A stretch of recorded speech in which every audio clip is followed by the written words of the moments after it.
El reconocido poeta peruano Roger Santibáñez ha publicado su segundo libro de memorias, luego de la aparición del Sentido de la Soledad, publicado hace un par de años. Aparece recientemente Camarada Bailarina, Memorias de una generación derrotada, publicada por Literatura Random House. Se trata de los recuerdos de Roger sobre una época determinada, como fueron los años 80 aquí en el Perú y sobre todo en Lima. Es una mirada lúcida, pero al mismo tiempo descarnada, de una época personal, en el caso de las vivencias de Roger, pero también es un repaso de una época convulsionada, convulsa colectivamente. Es una interesante propuesta de Roger que yo recomiendo mucho y justamente sobre la cual conversé con él hace unos días y quiero compartir con ustedes dicha conversación. Pero antes quiero recordarles que nos pueden buscar en Instagram como Letra Capital Oficial. Y si quieren ver esta y otras entrevistas, las pueden buscar en mi canal de YouTube, buscándome como Carlos M. Sotomayor. Y por supuesto pueden suscribirse al canal. Ahora bien, sin más preámbulos, los dejo con la entrevista a Roger Santibáñez aquí, en Letra Capital.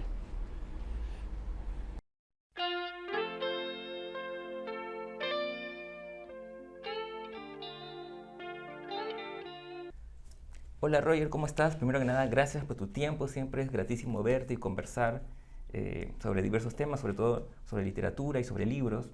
Y ahora a propósito de tu más reciente libro, que es Camarada Bailarina, Memorias de una generación derrotada, que ha sido publicado por Literatura Random House, con una portada además muy muy bonita. Y que de alguna manera continúa esta suerte de, no sé si saga, pero de memorias, ¿no? Que ya habías empezado con El Sentido de la Soledad, Memorias del 61 al 2001, también publicado por Random House. Bueno, quería empezar esta conversación un poco preguntándote algo que yo siempre es una curiosidad mía, es el germen de los libros, ¿no? Claro, en este caso, uno no puede evitar pensar en el libro anterior que abarcaba, digamos, desde el 61 hasta el 2001, es decir, desde tu infancia, adolescencia, juventud, ¿no? Eh, y este libro, que de alguna manera es como que haces foco, digamos, ¿no? O sea, que en el libro anterior era un poco más panorámico, y por lo menos tengo esa lectura, y en este libro como que focalizas en una época más particular. Y además inicia, me parece interesante que el inicio del libro justamente parte de una escena que impactante para, digamos, tú como protagonista, ¿no? Eh, que creo que es el disparador para una serie de recuerdos que vienen hacia atrás, ¿no? Entonces, quería saber cómo surge la idea de este libro en particular. Ya, bueno, primero, querido Carlos, te agradezco mucho tu visita, siempre muy grata para conversar en tu prestigioso programa, conversar de estas cosas, libros. Bueno, sí, en realidad, efectivamente, mi primer libro de memorias era como una yuxtaposición de Ujú. distintas escenas de la vida de uno, y acá para este segundo libro sí me focalicé. La cosa es que sucedió que yo leí una entrevista a Rodolfo Nostroza, el poeta que fue mi gran amigo. Ujú. Leí una entrevista de hace tiempo que me cayó en las manos de casualidad, donde él decía que quería saldar cuentas con su pasado en relación a la Revolución Cubana, que necesitaba recordar eso Ujú. y tratar estos temas, ¿no? En un libro recordando. Ahí se me prendió el foco y dije, yo tal vez podría hacer algo parecido, pero en relación a la situación política que se vivió en el Perú en esos años en que había un enfrentamiento armado en el país, ¿no? Entonces, así es como tuve la primera idea del libro, ¿no? Y lo primero que se me ocurrió hacer fue empezar con el asunto de la caída de Guzmán, como un Ujú. hecho, como un hito importante, ¿no? Ujú. Entonces, así es como empiezo.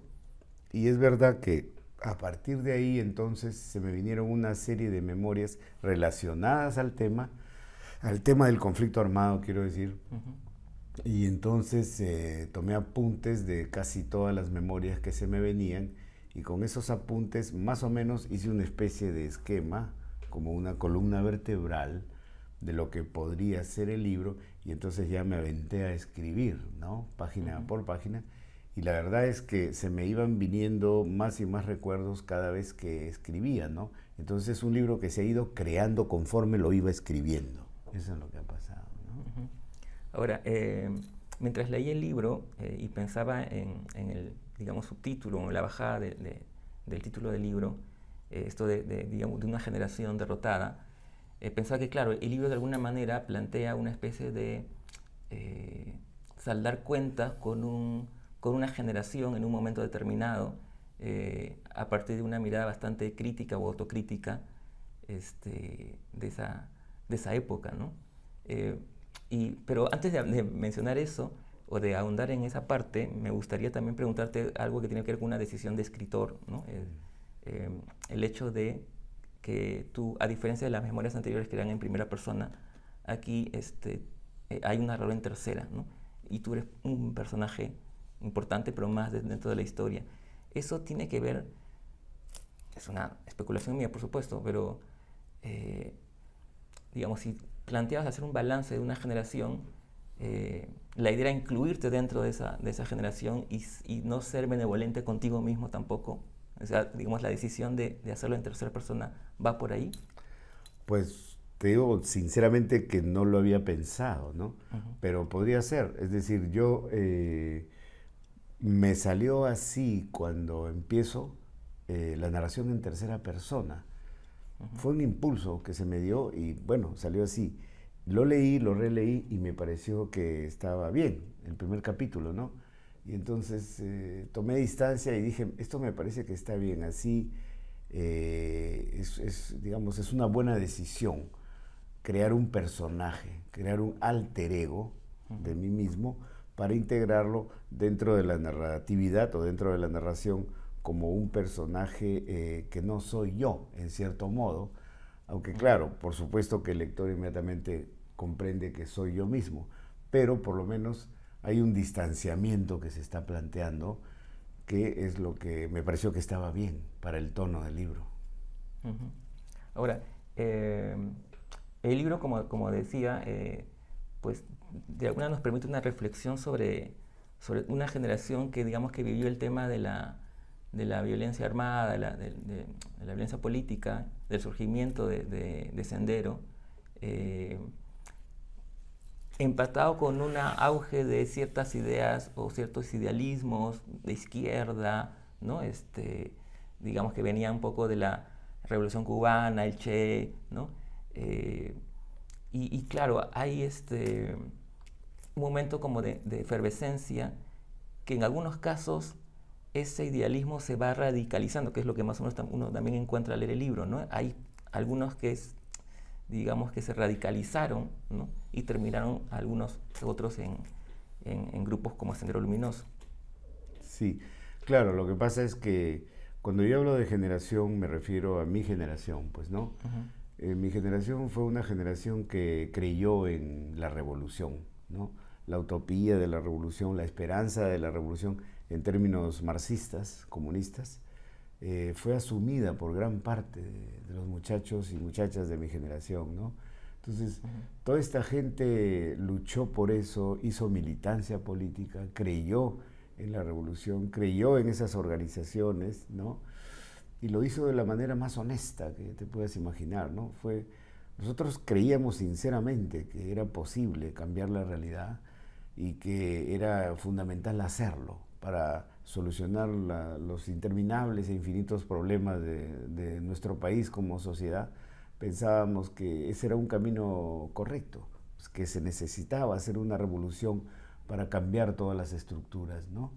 Y en la utopía puedes llegar hacia una sociedad sin explotadores ni explotados, que es la meta del comunismo, ¿no? O esa frase famosa que es de Marx, que es de cada quien según sus posibilidades y a cada quien según sus necesidades, ¿no? Ujú. Es la sociedad socialista o comunista perfecta que se supone tendría que venir después de la revolución. Entonces, ese era el sueño, el ideal, ¿no? Pero lo que pasó en los hechos es que nada de eso se produjo. Nada de estos ideales se cumplieron de ningún lado. Ujú. Y entonces, por eso es que digo, es una generación derrotada, derrotada en los ideales que tuvo. A eso se refiere. Claro. Ahora, y es interesante porque a mí siempre me ha llamado la atención el momento en que esos jóvenes, esos muchachos de esa época comienzan a desencantarse, o más que desencantarse, yo diría desilusionarse de esa utopía, ¿no? Y leyendo el libro, claro, tú te desencantas de una manera muy rápida. Sí, la verdad es que yo rápidamente me desengañé porque yo milité en una pequeña organización llamada Partido Comunista Revolucionario que lideraba Manuel Dahmer, que murió en la época del COVID. Bueno, entonces, pues así como esta organización, habían muchas y todas, o la mayoría, eran maoístas de ideología, y también había una que era prosoviética, pero también habían trotskistas, también habían guevaristas que venían de la herencia del Che Guevara desde los 60, ¿no? Entonces había una multiplicidad, pero todas pensaban de una u otra manera que había que hacer una guerra, una insurrección general del campo a la ciudad, ¿no? Tomar el poder y implantar la dictadura del proletariado en camino al socialismo y al comunismo, como dice la ideología, la teoría, ¿no? Entonces, pero yo rápidamente me di cuenta que la mayoría de esta gente te planteaba eso, hay que hacer la revolución, decían, ¿no? Pero en los hechos no hacían nada para realmente hacer la revolución. Era una cosa que ocurría de la boca para afuera, no hacían nada. Entonces yo me desengaño rápidamente de este asunto y más bien me vuelvo un anarquista, ya, bandera negra, ya no creí en nada, ni en la derecha, ni en la izquierda, ni nada. Y esa es la coyuntura en la que yo fundo Cloaca, por ejemplo, ¿no? Que ya es la negación total de toda la sociedad y todas las cosas, ¿no? Sí. Sí, de eso también me gustaría hablar después. Es verdad, entonces, claro, tú te desencantas rápidamente de estas ideas, digamos, ¿no? Sí. Pero claro, hay sí personas que, digamos, llevaron a la acción, digamos, quizás la idea, claro, quizás totalmente, digamos, en un extremo criminal, no sé, quería cómo calificarlo. Pero otra cosa que me llamó mucho la atención es, claro, descubrir que entre esos miembros de esos grupos podían haber compañeros generacionales, ¿no? Descubrir eso debe haber sido muy, muy intenso, ¿no? O sea, sí. No era tan lejana la idea de estos grupos, ¿no? Estaban muy cerca, incluso amigos, incluso hasta familiares de algunas personas, uno descubrió o descubrieron que estaban también metidos, ¿no? Y justamente, como tú dices, la novela parte, o este libro, que está también escrito, que uno lo siente como una novela. Gracias, maestro. Parte de este descubrir que en esta captura famosa de Abimael Guzmán, el líder de este grupo terrorista, Sendero Luminoso, estaba Marisa Gardioleka, esta bailarina, que yo entiendo, habiendo leído algunas otras cosas, y bueno, el libro también, era una bailarina que formaba parte de un grupo de danza importante, ¿no? Conocido en los términos culturales de la época, ¿no? Así es. Pero además amiga, ¿no? Sí. Bueno, lo que pasa es que, digamos, yo conozco a Marisa Gardioleka, digamos, por un azar del destino, ¿no? Porque yo tenía un buen amigo, un gran amigo, un poeta joven en aquellos tiempos llamado Rafael Dávila Franco, que un buen día nos presenta al grupo de amigos que éramos, nos presenta a Marisa Gardioleka, a quien había conocido en la Universidad Católica, donde ambos estudiaban, ¿no? Y claro, Marisa a la sazón era una bailarina muy bien conocida en Lima, integrante de Danza Lima, se llamaba su grupo, con una excelente bailarina peruana llamada Maureen Llewellyn Jones, era la directora del grupo, y hacían presentaciones regularmente todos los fines de semana en cualquier escenario en Lima, ¿no? Entonces, en ese momento es que yo la he conocido a ella, y como suele suceder cuando tú tienes a una enamorada, bueno, la llevas a tu grupo de amigos y esta persona termina integrándose también al grupo, ¿no? Entonces ella se hizo gran amiga de nosotros, ¿no? Del grupo con el que andábamos. Y entonces, pues, ahí es cuando yo la conozco y trago amistad con ella, ¿no? Y todo muy bacán porque éramos un grupo de amigos, pues, que íbamos a todas partes juntos, hacíamos fiestas, reuniones, etcétera. Y lo que pasa es que en un determinado momento mi amigo y ella se separan, ¿no? Y entonces yo dejo de verla, pues, ¿no? Dejé de verla como 2 años más o menos, que ya no tenía noticia de ella ni nada, ¿no? Cuando de repente el día que cae Abimael Guzmán y lo presentan en la televisión, yo me quedo estupefacto cuando la veo a ella al costado de Abimael Guzmán en la televisión. Claro. Y entonces, bueno, aquí en Lima, como todo se sabe, o sea, más o menos había noticias de que ella tal vez andaba metida por ahí y esto, ¿no? Pero al verla ya era una constatación fidedigna, fehaciente, flagrante, claro, de la cosa. Además, nada más y nada menos que junto al líder, ¿no? O sea... Exacto, esa fue una impresión grande que me causó, porque tú podías saber, bueno, que se había metido, estaba colaborando, o sea, por ahí, ¿no? Pero verla como que era la custodia de Guzmán, que era la jerarquía más alta de ese partido. Entonces fue como una impresión muy, muy grande para mí en esos momentos, ¿no? Sí. Pero ahora que mencionas esto digamos, de este poeta Rafael Dávila Franco, y bueno, en el libro pues aparecen también otro grupo de poetas, ¿no? Sí. Mazzotti, en fin, varios más. El grupo de amigos que El grupo de amigos, pues. Sí. Porque claro, el libro también está presente mucho ese tema, ¿no? El tema de la amistad, sí, unidos por la poesía, ¿no? Y por momentos me hacía pensar digamos, en generaciones anteriores, ¿no? Por ejemplo, la generación del 60, cuando se habla de Corcuera y sus amigos, ¿no? Claro. Y su famoso auto en el que iban todos. Platero. ¿No? Platero.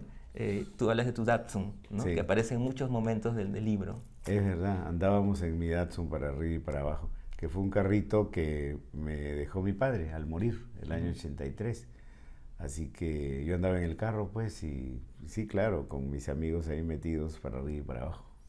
Claro, tan es así que le prestas el carro a Rafael para que vaya a recoger a su chica, digamos. El día que la conocimos, fue así, pues estábamos...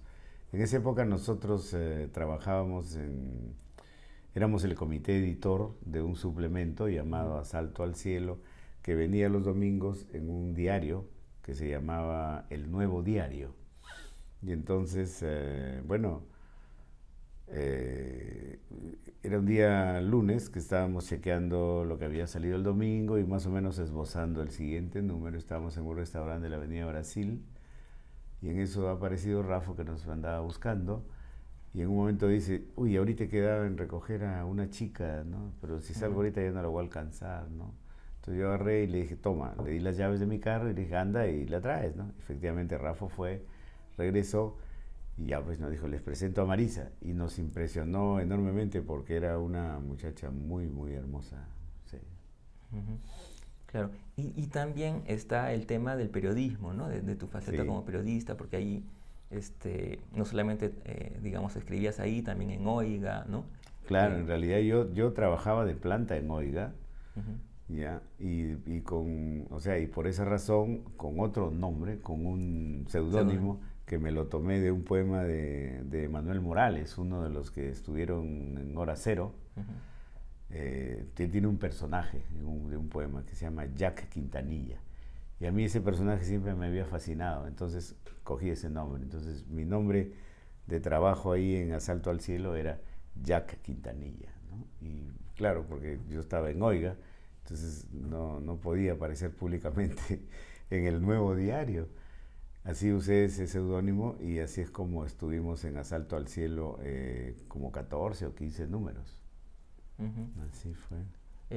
Otro punto interesante del libro que tiene que ver justamente ahora que mencionabas hace un rato a Cloaca, ¿no? Es los movimientos en los que tú participas e incluso fundas, ¿no? Claro. Logras, si no me equivoco, participar en un momento en Hora Cero incluso, ¿no? Claro, o sea, Originalmente yo fundo la Sagrada Familia con un poeta llamado Edgar Ojara, que ahora Claro. vive en Estados Unidos. Sí. Con Edgar Ojara fundamos la Sagrada Familia e invitamos a unos patas a participar. Desde la época de fundación estuvo, por ejemplo, Enrique Sánchez Hernani, ¿no? Willy Niño creo que también Guillermo estaba, ¿no? Niño de Guzmán Era, creo, también. el único narrador del grupo. Exacto, Willy era el único narrador del grupo. Después había otro pata Castillo que después dejó de escribir. Lucho, puede ser Luis Castillo. Lucho Castillo, efectivamente. Y luego vino de Colombia Carlos López de Gregori y se integró a la Sagrada Familia por un tiempo corto, pero ahí estuvo con nosotros. Después Guillermo Saravia, también narrador y poeta, que estudiaba en la Católica, se integró. En un momento hemos sido como 15 miembros de la Sagrada Familia, ¿sí? Incluso de la generación que estaba ahí nomás saliendo, se integraron también. Oscar Malca, por ejemplo, ha sido de la Sagrada Familia. Julio Heredia ha sido de la Sagrada Familia, ¿no? Habían chicas también, Marisol Bello, Eleonora Falco, Dalmacia Ruiz Rosas también estuvo. Y entonces, pues, sí, la Sagrada Familia existió un par de años. Lo que pasa es que la lucha de clases fue muy fuerte en ese momento porque Morales Bermúdez dio un golpe, el 75, sacó a Velasco y comenzó a desmontar las reformas que había hecho Velasco que favorecían a los trabajadores, al pueblo. Entonces la gente se alzó, protestó mucho, pues, porque Morales Bermúdez le quitó una serie de cosas que favorecían al pueblo.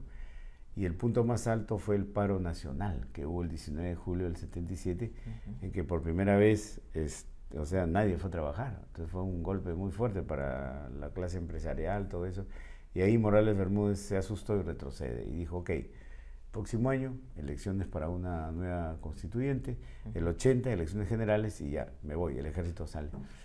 Y así ocurrió. Y entonces, pero toda esta situación politizó fuertemente al grupo. Politizó muy fuerte a todo el grupo. Algunos, digamos, cuando comienza la politización, se van, dejan, no les interesaba eso. Carlos López de Gregori, por ejemplo. Otros más o menos por ahí. Pero al final, entonces, lamentablemente, una especie de pugna entre, básicamente, Edgar Ojara y yo mismo, ¿no? Digamos que el que inicia el problema fui yo. Lo puedo decir autocríticamente porque yo había asumido el maoísmo como ideología y la Sagrada Familia me parecía un grupo que no era tan radical como yo quería, como yo necesitaba en mi fuero interno que sea el grupo en el que estaba, ¿no? Quizá yo exageré, me obnubilé por la ideología que asumí, tal vez de una forma ciega, pero eso fue lo que finalmente llevó a la disolución del grupo, ¿no? Sí, eso es lo que pasó. Y entonces yo me quedé solitario, estaba con Dalmacia Ruiz Rosas, que era mi compañera, como se decía en ese tiempo. Entonces me dediqué a publicar mi primer librito, que se llama Antes de la Muerte, salió el año 79. Y entonces, el año 80, hubo un intento de hacer una especie de frente cultural, que incluso llegó a tener nombre, se iba a llamar la Unión Libre. Pero este frente nunca llegó a funcionar, porque era una olla de grillos. Todo el mundo tenía opiniones diversas, entonces eso no fue a ninguna parte. Entonces, estando ahí es que se estrechó mi amistad con Pimentel, con Jorge Pimentel, uno de los fundadores de Hora Cero. Entonces, cuando eso se fue al diablo, Pimentel nos invita a Dalmacia Ruiz Rosas y a mí a entrar a Hora Cero en ese momento, que ya era Hora Cero segunda fase, pues, ¿no? Claro. Y entonces, así es como entré a militar a Hora Cero en el verano del año 81, que fue muy interesante, un periodo muy intenso, ¿no?, para mí, y de aprendizaje muy profundo y muy enriquecedor. Y entonces, ya después de estar en Hora Cero, por el año 82, yo comencé a ver que habían otras cosas en el país, ¿no? Todo lo que se llamaba en esos tiempos el fenómeno cultural chicha, del que ha hablado en sus trabajos, por ejemplo, Carlos Iván de Gregori. Eso me interesó y entonces fue que fundó Cloaca porque pensaba que había una nueva sensibilidad relacionada a ese fenómeno que acabo de citar, que estaba surgiendo y que me interesaba exponer, sacar al aire, ¿no?, en el campo de la poesía. Y eso fue el movimiento Cloaca. ya el 82. Claro, con Mazzotti. Bueno, mira, Cloaca fue en realidad Domingo Ramos. Claro, el Bonito Cloaca lo fundo con Mariela Dreyfus, Con ¿no? Mariela, claro. Y entonces luego le pasamos la voz a distintos patas que creíamos iban a captar el movimiento, el mensaje del movimiento.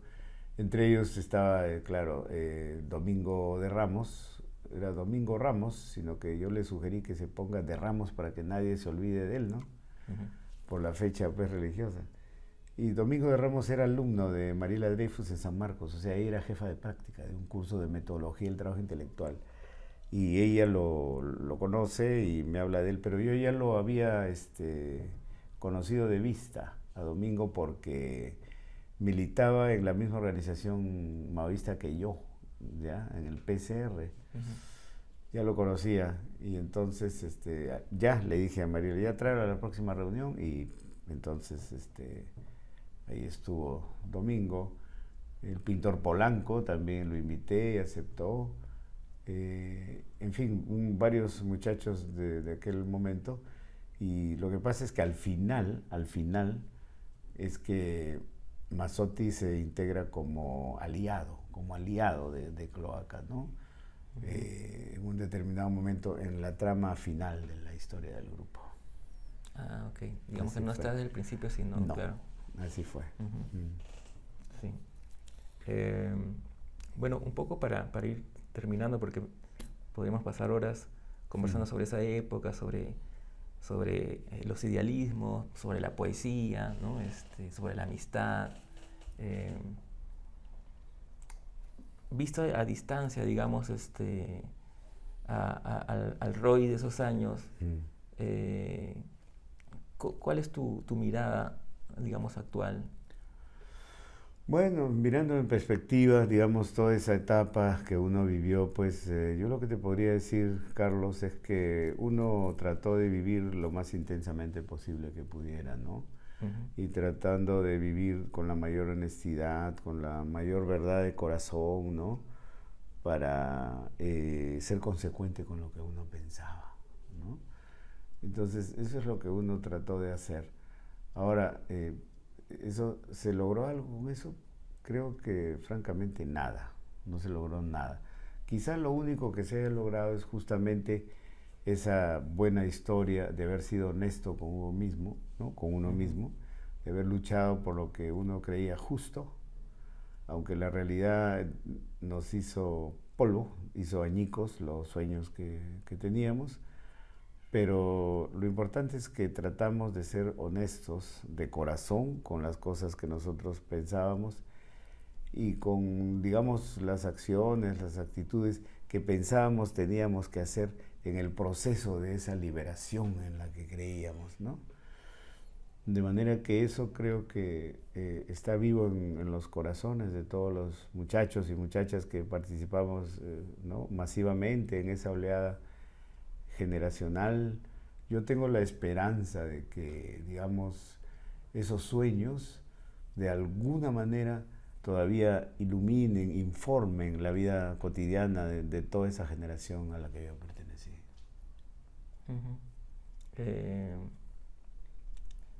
Sí, pues es verdad. Bueno, sí, como te decía, podríamos seguir, porque hay muchos temas, aristas que podrían salir a partir de esa época.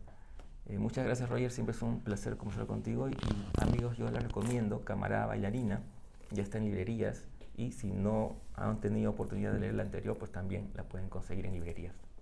Muchas gracias. Muchas gracias, Roger. Muy amable, hermano.